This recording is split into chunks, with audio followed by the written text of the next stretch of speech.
یہ نظام حکومت کے جو سیلینٹ فیچرز ہیں، اس موضوع پر میں تذکرہ کرنا چاہتا ہوں کہ مولانا سید ابو العلا مودودی کی جو کتاب ہے خلافت و ملوکیت، میں نے اس سے پہلے بھی ایک مرتبہ عرض کیا تھا، آج پھر دہرا رہا ہوں، اس کتاب کے میں دو حصے کرتا ہوں۔ پہلا حصہ اصولی مباحث پر مشتمل ہے کہ خلافت کسے کہتے ہیں، ملوکیت کسے کہتے ہیں، ان درمیان فرق کیا ہے، اور میں یہ سمجھتا ہوں کہ اس اعتبار سے اس کتاب کا یہ حصہ ماسٹر پیس ہے، بہت عمدہ۔ ویسے بھی آپ میں سے بہت سے حضرات کے علم میں ہوگا کہ میں یہ تسلیم کرتا ہوں کہ مولانا مودودی 20ویں صدی عیسوی کے سب سے بڑے مسلم پولیٹیکل سائنٹسٹ تھے۔ اسلام کے سیاسی نظام کو، دستوری نظام کو انہوں نے خوب سمجھا ہے، اور میں سمجھتا ہوں کہ علامہ اقبال نے جو چند اشارات دیے تھے اس پر پورا ایک نظام جو ہے دستوری اور سیاسی ڈھانچہ بنانا، یہ کام ہے مولانا مودودی کا۔ البتہ اس کتاب کا دوسرا حصہ کہ یہ جو خلافت سے ملوکیت کی طرف تبدیلی ہوئی ہے، اس کے اسباب کیا تھے، اس میں مولانا سے ٹھوکریں کھائی گئی ہے۔ یہ تاریخ کا معاملہ اور فلسفہ تاریخ کا معاملہ ہے، یہ پولیٹیکل سائنس کا ایشو نہیں ہے۔ بہت بڑی غلطی ہے اس میں، بلکہ اس پہلو سے یہ کتاب کا یہ حصہ سخت گمراہ کن ہے۔ تو میں یہ دونوں باتیں ریکارڈ پر لے آنا چاہتا ہوں کہ اس کتاب کے اس دوسرے حصے کو میں بالکل اس سے اعلان برات کرتا ہوں اور پہلے حصے کو ٹوٹلی اون کرتا ہوں۔ پہلے حصے میں انہوں نے جو چیزیں گنوائی ہیں کہ اسلامی نظام حکومت میں، اسلامی خلافت کے نظام میں کیا چیزیں ہوتی ہیں۔ نمبر 1، اللہ کی حاکمیت، کتاب و سنت کی بالادستی، ٹھیک، یہ تو یقیناً جیسے تھی ویسے ہی اب بھی تھی، لوگوں کی انفرادی زندگیوں میں اب بھی تھی، اور یہ کہ کم سے کم نظری طور پر حکومت کی سطح پر بھی یہ حکومت اللہ کی اور کتاب و سنت کی ٹوٹل بالادستی، اس کو تسلیم کیا جاتا تھا۔ فرق کہاں آیا؟ خلافت راستہ شورائی حکومت تھی، جبکہ اب جو حکومت بنو امیہ کی بن گئی، جسے حضور نے ملکن کہا ہے، ملوکیت، تحکمانہ انداز، ہمارا اختیار ہے، جو ہم چاہیں گے کریں گے، زمین و آسمان کا فرق واقع ہو گیا۔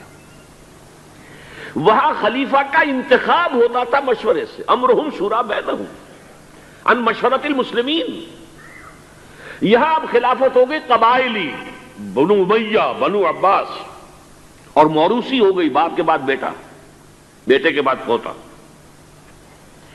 وہاں بیت المال مسلمانوں کی ملکیت، مسلمانوں کی امانت تھا خلیفہ کے پاس، اور خلیفہ کا حق اس میں صرف اتنا تھا جیسے کہ حضرت ابو بکر نے فرمایا، حضرت عمر نے فرمایا، اور یہی بات عمر بن عبدالعزیز نے کہی کہ جتنا حق کے قرآن نے دیا ہے کسی مسلمان کو، اگر اس کی زیر کفالت کو یتیم ہو، یتیموں کا مال بھی ہے، اس کی دیکھ بھال وہ کر رہا ہے، تو جو ولی ہے یتیم کا، اگر وہ غنی ہے تو اسے ایک پیسہ بھی لینا یتیم کے مال میں سے حرام ہے، لیکن اگر وہ خود محتاج ہے تو وہ ضرورت کے مطابق اس سے لے سکتا ہے، جتنا کچھ بھی ایک یتیم کا ولی یتیم کے مال میں سے لے سکتا ہے، اس سے زیادہ خلیفہ کے لیے بیت المال سے لینا جائز نہیں ہے۔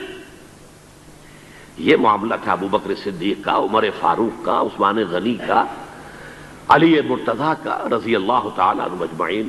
لیکن اب آ کر دور بنو امیہ میں یہ جو خزانہ تھا یہ ذاتی ملکیت بن گیا، جس کی بنا پر عیش و عشرت بھی ہوئی، اور داد و دہش، جس کو چاہا جو چاہا دے دیا، جس کو چاہا اشرفیہ بخش دی، جس کو چاہا جو ہے نواز دیا، جس کی چاہا وفاداری خریدنے کے لیے خزانے میں سے، بیت المال میں سے پیسہ خرچ کر دیا۔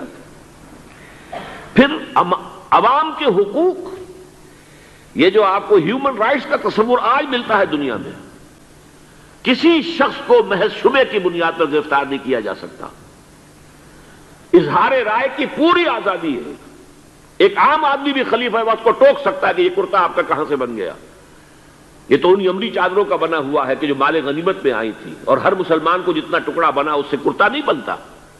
آپ کا کرتا ہم دیکھ رہے ہیں، آپ نے اس کی عملی چادر کا بنا ہوا کرتا پہنا ہوا ہے، ہاؤ کم، کیسے بن گیا؟ آپ ہم میں ہے بھی طویل القامت انسان۔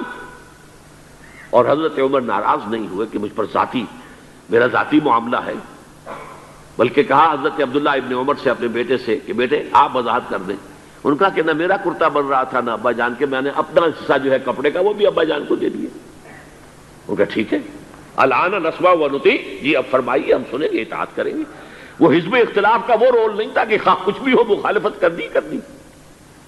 ایک بوڑھی عورت ہے وہ ٹوک رہی ہے، عمر تم کون ہوتے ہو ہمارے حق مہر کے اوپر حد بندی کرنے والے؟ سیلنگ اس سے زیادہ نہیں ہوگا. تم کون ہوتے ہو؟ قرآن میں تو اللہ نے قنطار کا لفظ استعمال کیا. ڈھیروں مال دیا ہو اگر مہر میں تب بھی اگر طلاق دیتے ہو تو تم واپس لینے کے حقدار نہیں ہو. حضرت عمر نے تسلیم کیا کہ آج ایک عورت نے عمر کو دین سکھایا اور اپنا آرڈیننس واپس لے لیا. یہ نظام حکومت, یہ مساوات کے سفر کر رہے ہیں. بیت المقدس کا سفر کوئی 50-100 میل نہیں ہے, 700 میل کا سفر, نقو صحرا کا سفر.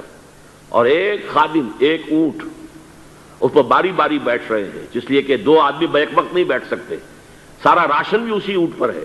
ایک منزل خلیفہ اوپر بیٹھے ہیں تو خادم جو ہے نکیل پکڑ کر آگے چل رہا ہے. اگلی منزل میں اب خادم اوپر بیٹھا ہے اور خلیفہ جو ہے نکیل پکڑ کے آگے چل رہا ہے. یہ مساوات, یہ تھی خلافت راشدہ. ظاہر بات ہے کہ اب صورتحال تبدیل ہو گئی. پہلے ملک جو تھا وہ اللہ کا تھا, اب ذاتی جاگیر بن گیا, اور اس ذاتی جاگیر میں سے جاگیریں دے دی گئی اپنے خاندان والوں کو, بنو امیہ کو سب سے بڑھ کر, اپنے جو بھی اور وفادار ہیں, جو بھی اور حمایتی ہیں ان کو. اس کے علاوہ جس کے لیے حضور نے اسے ملکن اعظم کہا ہے, ملکن اعظم.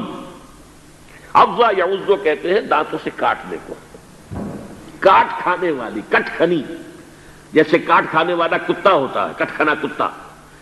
تو یہ کٹ کھنی ملوکیت, اس کے لیے نوٹ کیجئے اسی دور میں حضرت عمر بن عبدالعزیز سے پہلے اسی دور بنو امیہ میں سانحہ کربلا ہوا, عظیم ترین سانحہ.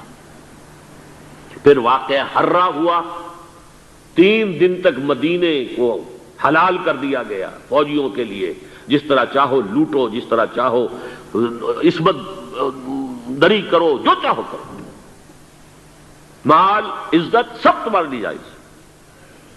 مسلمانوں کے ہاتھوں ہوا یہ, اور مدینے کا ہوا, مدینے کا شروع ہوا. پھر اسی دور میں حضرت عبداللہ ابن زبیر کی شہادت ہوئی سن 73 ہجری میں. پھر حجاج ابن یوسف جیسا ڈکٹیٹر اسی دور میں تھا. سینکڑوں تابعین کو جس نے ذرا کوئی بات کہہ دی, جس کے بارے میں ذرا اندیشہ ہوا کہ یہ جو بھی اس وقت کی حکومت ہے اس کے خلاف کوئی بات کہہ رہا, گردن اڑا دو. کوئی پوچھ تاچھ نہیں, کوئی مقدمہ نہیں, کوئی الزام لگا کر ثبوت دینے کی کوئی ضرورت ہی نہیں. سینکڑوں تابعی. اسی دور حکومت میں محمد ابن قاسم جو یہاں ملتان تک چل کر آ گیا تھا رحمت اللہ علیہ, اور اب وہ ارادہ کر رہا تھا آزاد کشمیر کی طرف, پہاڑی علاقوں کی طرف جو ہے وہ فتح اور کشمیر کی طرف جانے کا, واپس بلا کر شہید کر دیا گیا. کیوں؟ بہت پاپولر ہو گیا تھا محمد ابن قاسم. ہندوؤں نے اس کے بت بنا کر اپنے مندروں میں رکھ لیے تھے پوجنے کے لیے. یہ تو اوتار ہے, در جوانی توبہ کردن سیوائے پیغمبری. یہ نوجوان اور اتنا نیک, ان کے لیے تو کوئی قیاس کے قابل بات تھی نہیں. اوتار, وہ تو فوراً اوتار مانگتے ہیں نا. پھر بت بنا کے مندروں میں رکھ دیے گئے. اندیشہ ہو گیا. ملوکیت کو ہمیشہ خطرہ ہوتا ہے. کوئی شخص ذرا پاپولر ہونے لگے تو کان کھڑے ہو جاتے ہیں کہ ہمارے لیے خطرہ بن جائے گا, لہذا شہید کر دیا گیا. موسیٰ ابن نصیر کے ساتھ یہی ہوا ہے, جن کے ایک جرنیل طارق ابن زیاد نے ہسپانیہ فتح کیا ہے. بوڑھے جرنیل کو بلا کر سارا دن دھوپ میں کھڑا رکھا گیا ہے, یہاں تک کہ وہ بے ہوش ہو کر گرا ہے. حالانکہ اس کی وجہ سے شمالی افریقہ کے بڑے علاقے فتح ہوئے, اور انہی کے جرنیل تھے طارق ابن زیاد. یہ ہے وہ کاٹ کھانے والی صفت جو ہے ملوکیت کی, ملکن عاضن.